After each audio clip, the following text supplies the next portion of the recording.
हम सब पढ़ेंगे क्रांतिक कोण। आज के इस वीडियो में पढ़ेंगे क्रांतिक कोण के बारे में। क्रांतिक कोण, क्रिटिकल एंगल अंग्रेजी में कहते हैं इसको, और इसको व्यक्त करते हैं आईसी से। किससे व्यक्त करते हैं? आईसी से। क्रांतिक कोण होने के लिए या क्रांतिक कोण की घटना कब होती है, ये चीज़ देखते हैं हम। जब प्रकाश की किरण सघन माध्यम से विरल माध्यम में जाती है। क्या था भैया? जब प्रकाश की किरण सघन माध्यम से विरल माध्यम में जाती है तभी ये क्रांतिक कोण की घटना होती है। तो ये कोई प्रकाश की किरण है और यहाँ पे हम क्या किए, लंब खींच दिए।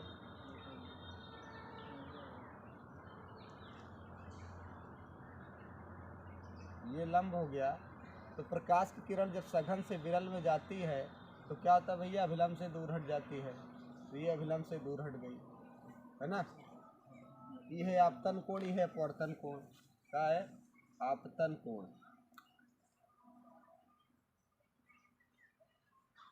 ये है अपवर्तन कोण।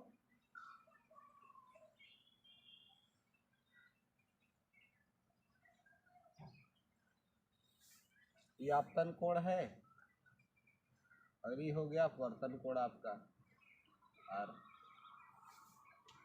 तो जब प्रकाश की किरण सघन माध्यम से विरल माध्यम में जाती है तभी जो क्रांतिक कोण की घटना होती है तभी होती है ना। तो इसमें हम देखते हैं जब आपतन कोण का मान बढ़ाते जाते हैं तो अपवर्तन कोण का मान भी जो है कम होता जाता है। तो इसका जितना मान बढ़ाएंगे अपवर्तन कोण का मान उतना ही अधिक होगा, यहाँ से इतना अधिक होगा, है ना। तो एक समय ऐसा आएगा जैसे हम इसको बढ़ाएंगे ये, तो ये ऐसे जाएगा। फिर इसको और हम बढ़ाएंगे तो एक समय ऐसा आएगा कि ये 90 अंश पे ही टर्न हो जाएगी ये। और ये पूरा कोण क्या कहलाएगा? क्रांतिक कोण। कहने का कुल मिला के ये है कि अपवर्तन कोण के लिए वह मान जो अपवर्तन कोण के लिए वह मान जो सघन माध्यम में बना कोण विरल माध्यम का 90 अंश होता है, क्या कहलाता है? क्रांतिक कोण कहलाता है। देखो इसको हम ऐसे लिख सकते हैं, कुल मिला के हम इसको लिख सकते हैं जैसे ये सपोज दैट ये ग्लास है और ये एयर है। तो प्रकाश की किरण कहाँ जा रही है? ग्लास से एयर में जा रही है। ग्लास से एयर में जाएगी तो sine i upon sine r, और ये हो जाएगा जी mu a is equal to sine i बटे जो साइन आई है इसको हम लिख सकते हैं साइन आई सी, और ये हो जाएगा साइन 90, और साइन 90 का मान होता है 1। तो जी म्यू ए बराबर साइन आई सी, और दोनों तरफ का हम इसको अगर हम ऐसे लिखें ए म्यू जी, तो ये हो जाएगा कॉसेक आई सी। ये हो गया क्रांतिक कोण। तो अगर क्रांतिक कोण की हम परिभाषा देखना चाहते हैं तो सघन माध्यम में बना वह कोण, सघन माध्यम में बना वह कोण जो विरल माध्यम के लिए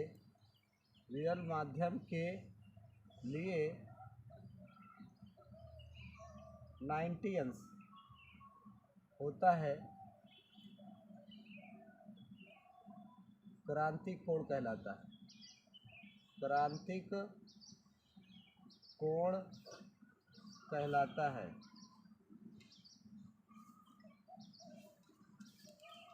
क्रांतिक कोण की ये परिभाषा है।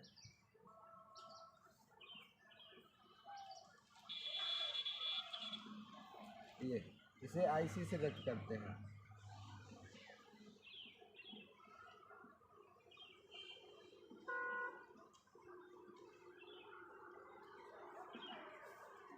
तो आपतन कोण का क्या मान होना चाहिए? तो अपवर्तन कोण का मान 90 अंश जब हो जाता है तो वो क्या कहलाएगा? आपतन कोण, क्रांतिक कोण कहलाता है। जब आप अपवर्तन कोण का मान 90 अंश हो जाएगा तो ये आपतन कोण क्या कहलाएगा? आपतन कोण कहलाएगा आपका क्रांतिक कोण कहलाता है। तो ये क्रांतिक कोण की परिभाषा हुई और ये क्रांतिक कोण की घटना है। अब देखो, अब क्रांतिक कोण पे कुछ घटनाएं हैं। अभी हम क्रांतिक कोण के बाद जस्ट वो पढ़ेंगे, सॉरी, क्रांतिक कोण के जस्ट बाद पढ़ेंगे पूर्ण आंतरिक परावर्तन। क्रांतिक कोण के जस्ट बाद क्या पढ़ेंगे हमको पढ़ना है पूर्ण आंतरिक परावर्तन। पूर्ण आंतरिक परावर्तन पे जो घटनाएं होती हैं उनको हम आज देखेंगे साथ में ही।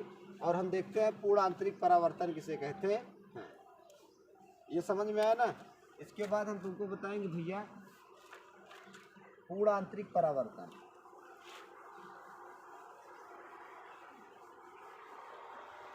पूर्ण आंतरिक परावर्तन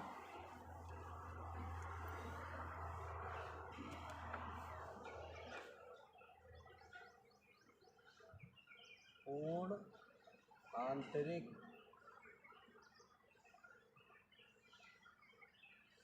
परावर्तन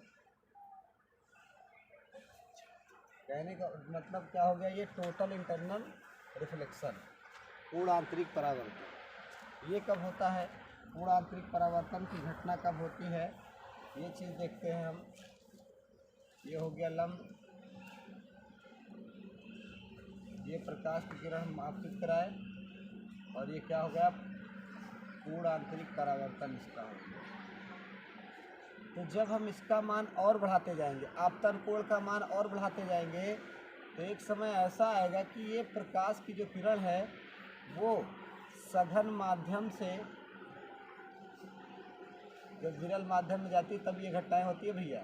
जब सघन माध्यम से विरल माध्यम में जाती है तो हम क्या करते हैं, ये चीज़ देखते हैं कि जब क्रांतिक कोण का मान और अधिक बढ़ाया जाए, तो जब आपतन कोण का मान क्रांतिक कोण से भी अधिक हो जाता है, तो ये वाली जो सतह है ये सतह एक दर्पण की भांति व्यवहार करने लगती है। एक दर्पण की भांति व्यवहार करने का ही मतलब है कि ये प्रथम वाले विरल वाले माध्यम में ना जाकर इसी माध्यम में क्या हो जाती है, परावर्तित हो जाती है। और यही क्या कहलाएगा, पूर्ण आंतरिक परावर्तन की घटना।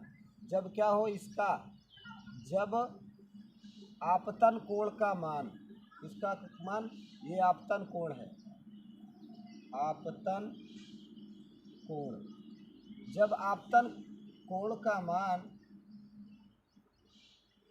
बड़ा हो जाता है IC से, तब क्या कहलाएगी, पूर्ण आंतरिक परावर्तन की घटना कहलाती। तब क्या होता है, ये जो प्रकाश की किरण है उस विरल माध्यम में ना जाकर सघन माध्यम में क्या हो जाती है, परावर्तित हो जाती है। यही क्या कहलाता है, पूर्ण आंतरिक परावर्तन की घटना। आपको सीधा एक लाइन में लिखना है, जब आपतन कोण का मान क्रांतिक कोण से भी अधिक हो जाता है, जब आपतन कोण का मान क्रांतिक कोण से भी अधिक हो जाता है, तो वो घटना क्या कहलाती है, पूर्ण आंतरिक परावर्तन कहलाती। जब आपतन कोण का मान, आपतन कोण का मान क्रांतिक कोण से भी अधिक हो जाता है, क्रांतिक कोण से भी अधिक हो जाता है,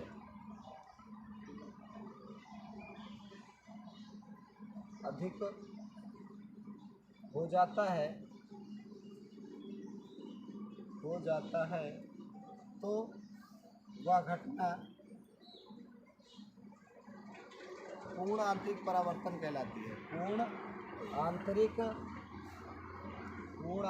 परावर्तन कहलाती है।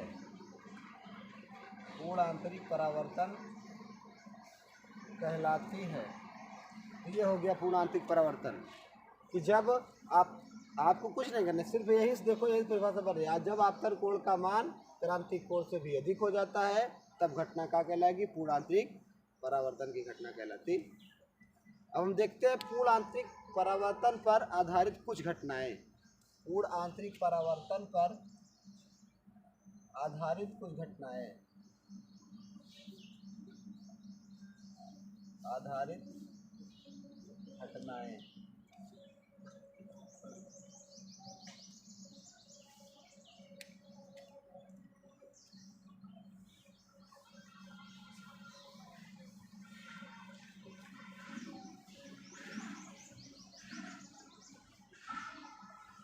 इसमें हम सबसे पहले देखते हैं पूर्ण आंतरिक परावर्तन पर आधारित कुछ घटनाओं में हीरे का चमकना।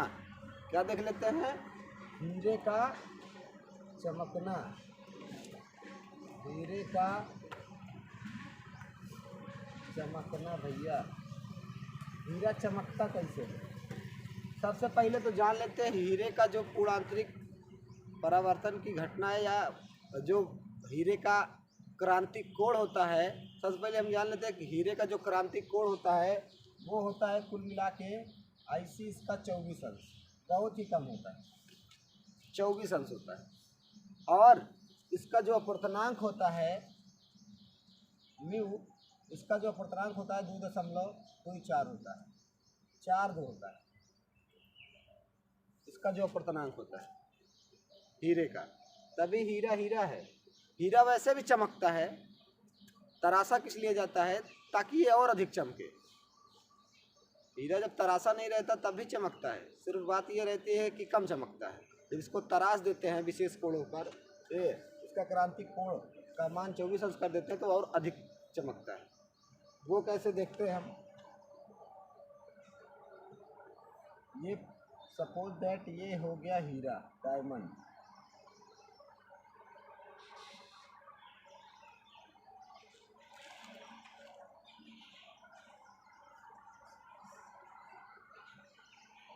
ये हो गया डायमंड। यहाँ कोई प्रकाश की किरण आपतित हुई, है ना? ये कोई प्रकाश किरण हमने आपतित कराया और यहाँ पे क्या खींचा? अभिलंब खींचा। तो ये इसका क्रांतिक कोण जो है 24 अंश से बहुत कम है, तो ये पार ना निकलकर सीधा क्या हो जाती है? पूर्ण आंतरिक परावर्तन हो जाता है। इसका मतलब इसी माध्यम में क्या हो जाएगी? पुनः आपतित हो जाएगी। ये पुनः, फिर यहाँ से हम अभिलंब खींचेंगे तो फिर ये ऐसे, फिर यहाँ से अभिलंब खींचेंगे तो ऐसे, अभिलंब फिर खींचेंगे तो ऐसे। तो कहने का मतलब है कि जब प्रकाश की एक किरण इसमें आ जाती है तो क्या होती है? विभिन्न बिंदुओं पर पूर्ण आंतरिक परावर्तित होती है। इसीलिए हीरा क्या होता है? चमकता है। कुल मिला के ये समझ लो कि जब प्रकाश की किरण कोई आई तो समझ लो कि हीरा क्या करता है? उस प्रकाश की किरण को कैद कर लेता है और निकलने नहीं देता। किस कारण से कैद कर लेता है? क्योंकि इसका क्रांतिक कोण बहुत कम होता है, 24 अंश। यही कारण होता है इसका क्या हो जाता है? पूर्ण आंतरिक परावर्तन हो जाता है और ये क्या? हीरा चमकने लगता है।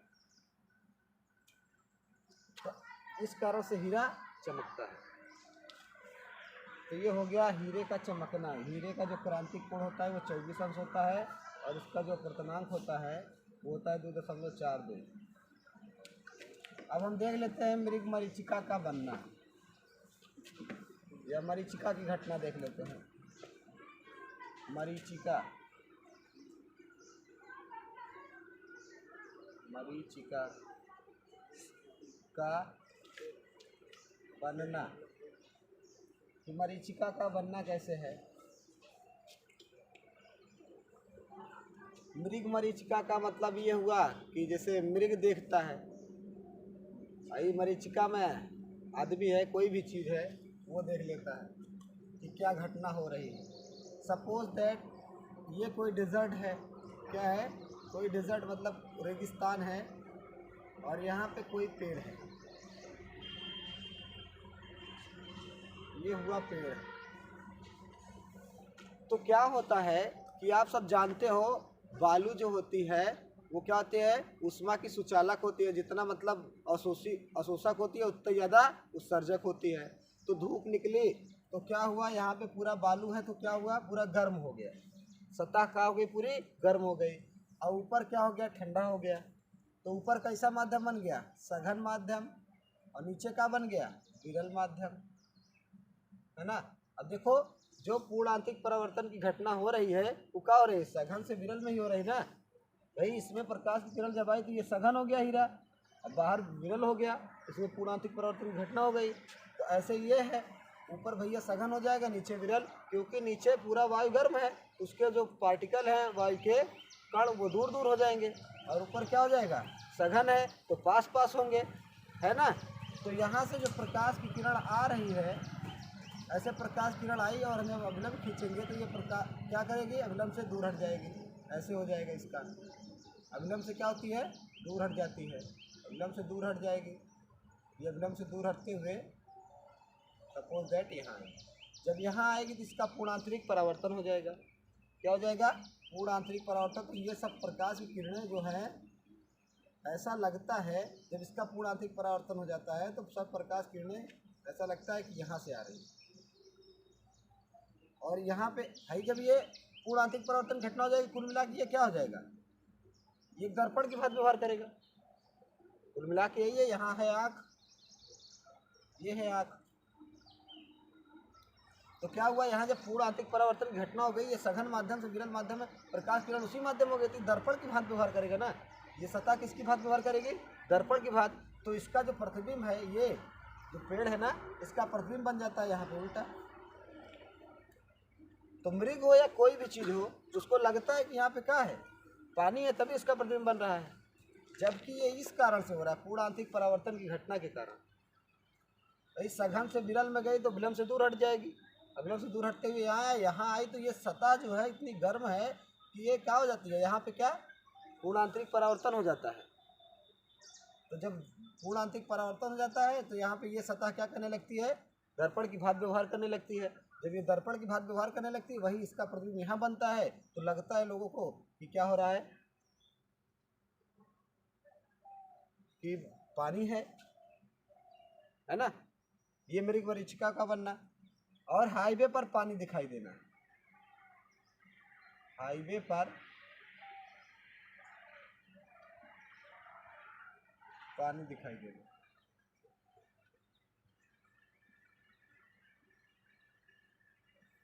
अगर आप हाईवे वगैरह पे जाओ तो दूर जब देखोगे ना तो ऐसा लगेगा कि आगे आगे क्या है, पानी भरा है।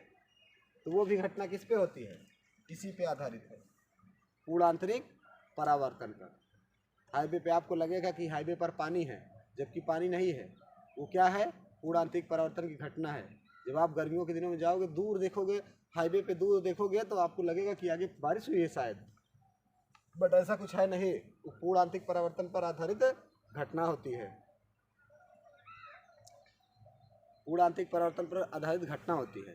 तो ये हो गया आपका मरीचिका का बनना, हीरे का चमकना। अब हम आपको बताएंगे इसका एक उपयोग और होता है सबसे ज़्यादा पेट की इंडोस्कोपी करने में और संचार इलेक्ट्रॉनिक बनाने में।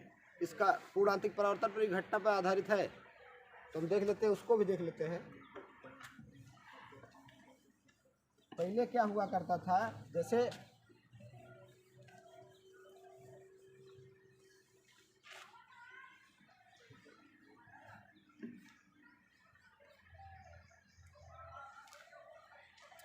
एक क्या होता है, उसमें पूर्ण आंतरिक परावर्तन पर आधारित घटना में जो 4 नंबर का हो जाएगा आपका ऑप्टिकल फाइबर बनाने में, ऑप्टिकल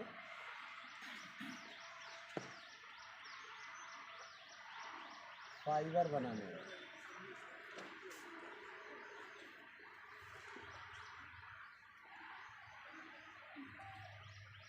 ऑप्टिकल फाइबर बनाने में पहले क्या हुआ करता था, जो डॉक्टर वगैरह हुआ करते थे, जब पेट में या कुछ व्यवस्थाएं अव्यवस्थाएं हो जाती थी तो क्या होता था, भाई ऑपरेशन वगैरह कराना पड़ता था। तो लोगों को पता नहीं चलता था, पता लगा दर्द इधर हो रहा है, फाड़ इधर दिया है, भाई कह रहे हैं कि हो सकता है इधर वो हो, पता लगा दर्द इधर है, मर्ज इधर है, और क्या किए, पेट में इस साइड फाड़ दिए, तो पता चला उधर है ही नहीं।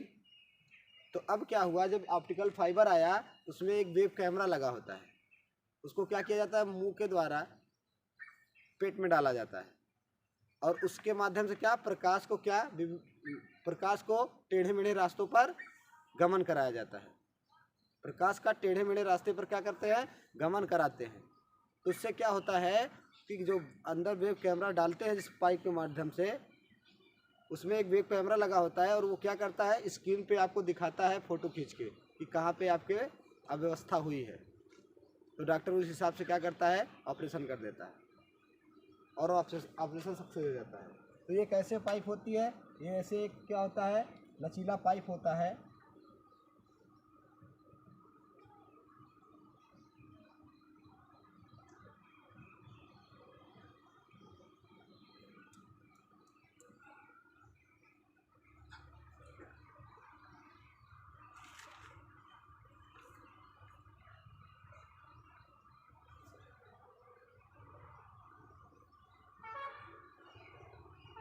ये लचीला पाइप होता है, इसका जो अंदर का जो अपवर्तनांक होता है वो होता है 1.7 और ये जो बाहर का अपवर्तनांक होता है 1.5।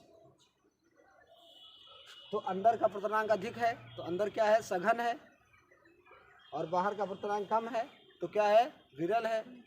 तो कहने का मतलब क्या हुआ कि जब इसमें प्रकाश की किरण को हम क्या करते हैं, आपतित कराते हैं, तो जब यहाँ पे हम लवलन खींचेंगे तो क्या हो जाएगा, पूर्णांतिक परावर्तन घटना हो जाएगी।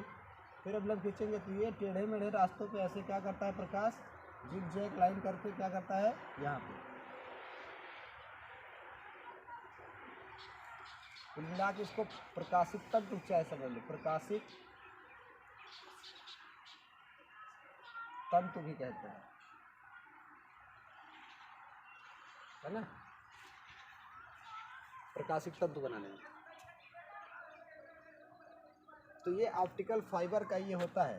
तो अगर आप ऑप्टिकल फाइबर बनाओगे, जो संचार व्यवस्था में इसका उपयोग होता है, ये पाइप इतनी लचीली होती है, इसको क्या करते हैं, मुंह में डाल के पेट की इंडोस्कोपी करने में क्या करते हैं, पेट की इंडोस्कोपी, इससे पेट की इंडोस्कोपी की जाती है, पेट की इंडोस्कोपी। और संचार व्यवस्था में जो ऑप्टिकल फाइबर, जो देखो केबल बिछाई जाती है ना, कहीं देखो रेलवे पटरी के किनारे, कहीं सड़क के किनारे, तो वो संचार व्यवस्था में भी इसका उपयोग होता है, संचार व्यवस्था में। कुल मिला के इसका यही है मतलब कि टेढ़े मेढ़े रास्ते में प्रकाश को गमन कराना है, बस ऑप्टिकल फाइबर का यही यूज है, टेढ़े मेढ़े रास्ते में क्या गमन कराना प्रकाश को। तो ये है आपका ऑप्टिकल फाइबर बनाने में। और एक है पूर्णांतिक परावर्तन पर आधारित घटना में मछली का दृष्टि क्षेत्र। क्या है, मछली का दृष्टि क्षेत्र।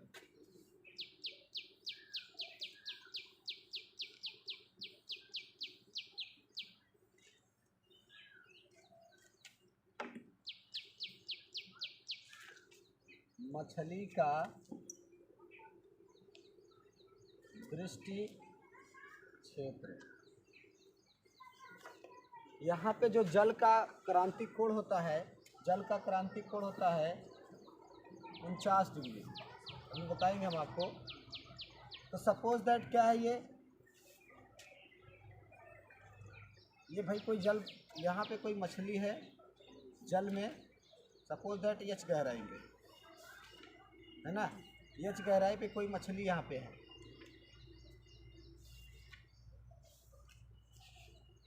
ये बिंदु हम मान लेते हैं कुछ, इसका नाम दे देते हैं, सपोज दैट ओ नाम दे दिया और इसका नाम दे दिया ए, है ना, इसका नाम हमने ओ दे दिया। यहाँ पे मछली है, क्या है, मछली। तो मछली क्या करेगी, इतना क्षेत्र इधर देखेगी, इतना क्षेत्र इधर, कितना क्षेत्र देखेगी वो हम बता रहे हैं। जो जल का क्रांतिक कोण होता है वो होता है 49 अंश। क्या होता है, 49 अंश जल का, IC कितना होता है, 49 डिग्री। जो जल का क्रांतिक कोण होता है वो 49 अंश होता है। अब 49 अंश के बाहर, और ये सपोज दैट ये R है, यहाँ से यहाँ तक का है R, इसको नाम B दे दिए, इसको नाम C दे दिए, ये भी यहाँ से यहाँ तक R हो जाएगा। अब क्या होगा, बात ये समझते हैं हम, जब मछली इसके बाहर देखेगी तो क्या होगा, इसके बाहर से आने वाली जो प्रकाश की किरण यहाँ से जब देखेगा ये मछली, तो ये क्या हो जाएगी भाई, ये सघन है, जल है, तो बाहर क्या है, वायु है, तो यहाँ पे क्या हो जाता है, पूर्णांतिक परावर्तन की घटना हो जाती है। ऐसे इधर है 49 डिग्री से अधिक देखा ना, उसकी इधर क्या हो जाएगा, पूर्णांतिक परावर्तन की घटना। इसको इधर दिखाई नहीं देगा मछली को, तो हमको यही केवल मछली का दृष्टि क्षेत्र निकालना है, कितना देख पाती है। तो हम यहाँ से देखेंगे त्रिभुज, यहाँ देख लेते हैं त्रिभुज OAB से, त्रिभुज OAB से, त्रिभुज OAB से क्या हो जाएगा, tan 49 अंश, tan 49 अंश, tan थीटा बराबर क्या होता है, लंब बटे आधार। तो लंब कितना है R, और आधार कितना हो जाएगा H, तो tan थीटा बराबर क्या हो जाएगा, लंब बटे आधार, है ना। tan थीटा बराबर क्या हो जाएगा, लंब बटे आधार। तो जो tan 49 अंश है यही tan का है, IC है। क्या है, tan IC। tan IC का क्या मतलब है कि क्रांतिक कोण है भाई। 49 अंश जल का क्रांतिक कोण हमने क्या बताया, 49 अंश होता है। तो यही क्या है, क्रांतिक कोण है। ये हो जाएगा R/H। तो tan थीटा बराबर हम लिख सकते हैं sin theta upon cos theta बराबर R/H। इसको ऐसे भी लिख सकते हैं, या हम क्या करते हैं यहीं पे इसका नाम क्या दे देते हैं, समीकरण 1 R बराबर, तो ये हो जाएगा R बराबर tan IC इंटू H, समीकरण नंबर 1। इसका हमने नाम दे दिया इतना। और आपको पता होगा कि साइन जो है, साइन IC बराबर क्या होता है, 1/μ अपवर्तनांक। ये आपको मालूम होना चाहिए, है ना। इसको हमने बताया है इसके पिछले वीडियो में कि साइन IC बराबर 1/μ। तो क्या हो जाएगा, यहाँ से अगर हम देखेंगे तो ये हो जाएगा, अगर हम tan को देखें तो tan IC बराबर लिख सकते हैं साइन IC बटे cos IC। साइन IC बराबर क्या लिख सकते हैं, ये वाला, ये मान अभी हमने कहाँ बताया भैया, अगर आपको याद हो तभी हमने इसको बताया था साइन, कुल मिला के ये बताया था G/μ A। अगर ग्लास से कोई वाटर में जा रही है प्रकाश की किरण तो क्या हो जाएगा, इसका क्रांतिक कोण साइन IC बताए थे ना। तो वही क्या किया हमने, सीधा म्यू लिखा है। तो ये अगर हम उल्टा लिखेंगे इसको, साइन IC मतलब कहने का साइन IC लिखेंगे तो ये हो जाएगा आपका उल्टा में 1/μ, यहाँ से क्रांतिक कोण से कुल मिला के है। तो क्या हो जाएगा, इसको अगर हम देखें तो इसको फार्मूले से अगर चेंज करेंगे इसी के फॉर्म में तो हो जाएगा tan IC is equal to sine IC upon 1 minus sine square IC root में। अगर आपको मालूम हो तो एक फार्मूला होता है cos square theta plus sine square theta बराबर होता है 1। और अगर यहाँ से हम क्या करें, cos के पदों में इसका फार्मूला निकालें तो हो जाएगा 1 माइनस साइन स्क्वायर थीटा, और ये रूट लग जाएगा, ये वाला स्क्वायर इधर क्या लग जाएगा, रूट लग जाएगा। तो वही cos थीटा के स्थान पर इसको हमने रखा है। तो अब हम क्या करेंगे, ये साइन IC का मान यहाँ पे रख देंगे। इसका मान यहाँ पे रखेंगे तो ये हो जाएगा tan IC बराबर आपका हो जाएगा 1/μ, और ये हो जाएगा 1 माइनस 1/μ का स्क्वायर लगाए तो यहाँ स्क्वायर लगा देंगे, करनी लगाए तो करनी। अगर इसको हम सॉल्व करेंगे तो ये हो जाएगा tan IC is equal to 1/μ, और इसका इधर एलसीएम लेंगे तो म्यू स्क्वायर माइनस 1 और अपान क्या आ जाएगा म्यू, और ये पूरा रूट में रहेगा, ये स्क्वायर बाहर हो जाएगा तो म्यू से म्यू कट जाएगा और ये बच जाएगा tan IC is equal to 1/μ square minus 1, है ना। अब tan IC का मान समीकरण 1 में रख देते हैं, ये है समीकरण 1 में रखने पर, समीकरण 1 में 1 से, तो समीकरण 1 में रखेंगे तो ये हो जाएगा R बराबर H upon mu square minus 1 root में, और दोनों पक्षों का हम वर्ग कर देते हैं। जब दोनों पक्षों का वर्ग कर देंगे तो R स्क्वायर बराबर हो जाएगा H square upon mu square minus 1। ये हो जाएगा क्या, आपका फार्मूला। अगर इसको और अच्छा और सरल देखना चाहते हैं तो R बराबर क्या हो जाएगा, H upon mu square minus 1। ये हो गया आपका मछली का दृष्टिक्षेप। भाई स्क्वायर हटाएंगे तो ये वाला स्क्वायर हट जाएगा और इस पर करनी लग जाएगी, तो कुल मिला के ये हो जाएगा।